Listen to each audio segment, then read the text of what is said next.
September of 2015, that was when our regional IPv4 free pool ran out. And it's interesting because obviously that has a dramatic effect on the region. We've seen a number of developments since then. First, the number of requests, people asking to be issued or assigned IPv4 space, has also begun to drop. They realize that even if approved, they're going to go on a waiting list, so that's not very productive. Correspondingly, though, we've seen some uptake. We've seen uptake in two areas. The first area is we've seen transfers of IPv4 pickup, and that's because people who have immediate need and have to get their address space need to have that qualified, and we don't have a free pool, so they're now going to the market, and we had a very good panel talking about that here at the session. The fact is that the market is successful. We're seeing many, many transactions happening to parties that are qualified to receive the address space, so that's a good thing. The other thing that we've seen is that we've seen more activity on, we have a transition block.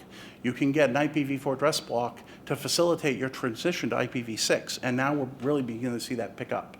And that's a good thing as well, because some parties realize, well, I can't get IPv4, but I can get IPv6 and a transition block that will help me gateway to it, and so there's a upshoot in that request in that area as well. Direct IPv6 employment actually has already done very well in the ARIN region. So our major operators several years ago all began looking at IPv6 both for content and for access to the network. And so the major mobile providers, for example, in the region are using IPv6 to connect up new LTE devices, and that's causing a large increase. The major content providers, the online social networks, the search engines, have all IPv6 enabled their website.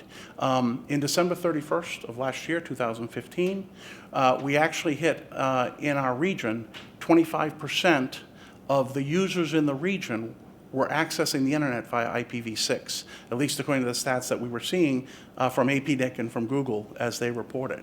So that's a huge step up. There are mobile networks in the ARIN region who are reporting that a majority of their traffic now is IPv6 because that's how they're connecting up all their handsets.